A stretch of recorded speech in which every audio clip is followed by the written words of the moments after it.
राधे राधे। 27 फरवरी 2026 को आमल की एकादशी है। इस एकादशी का शास्त्रों में विशेष महत्व है। इस एकादशी वाले दिन प्रातःकाल स्नान करके व्रत धारण करना चाहिए और धुले हुए कपड़े पहनने चाहिए। आंवले के वृक्ष के नीचे भगवान की पूजा करनी चाहिए। आंवले भगवान विष्णु को चढ़ाने चाहिए, चंदन चढ़ाना चाहिए, फूल चढ़ाना चाहिए, फल चढ़ाना चाहिए, दीपक चढ़ाना चाहिए और यवोबित आदि से भगवान का पूजन करें। पीले वस्त्र भगवान को समर्पित करें। भगवान एकादशी की व्रत कथा इस प्रकार है। एकादशी के दिन एक राज्य था, उसमें समस्त बूढ़े बच्चे स्त्री पुरुष एकादशी का व्रत रखते थे। वे बहुत पुण्यशाली लोग थे। वहाँ एक शिकारी आया, व्याघ्र आया और उसने वहाँ पर देखा कि राजा पूजा कर रहा है मंदिर में।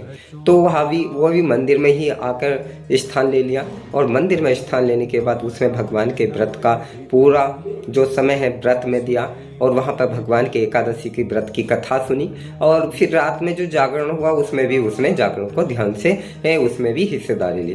प्रातःकाल समस्त ग्रामवासी अपने अपने नगर को चले गए, घर को चले गए और वो व्याघ्र भी अपने घर चला गए और वहाँ उसने अपने घर पर जाकर स्नान आदि कार्य किया और फिर भोजन आदि करा।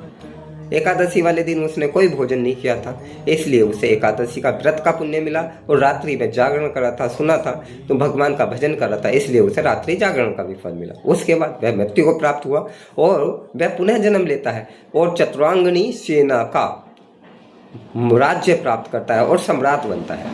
वह एक राजा बनता है और इस जीवन के सभी सुख भोग का अंत में भगवान विष्णु के वैकुंठ धाम को जाता है। इसलिए भगवान के इस एकादशी व्रत के दिन कोई कुछ और भी नहीं कर सकता तो सिर्फ अन्न का त्याग करे। इस व्रत वाले व्यक्ति को भगवान की कृपा से अन्न दान करना चाहिए, वस्त्र दान करने चाहिए, घी दान करना चाहिए, आंवले का दान करना चाहिए, फूल फल आदि का दान करना चाहिए और जरूरतमंदों को वस्त्र आदि दान करना चाहिए। जो सामर्थ्य है वह दान करे। सामर्थ्य अधिक दान करने पर व्रत का कोई फल नहीं मिलता। श्री राधे राधे।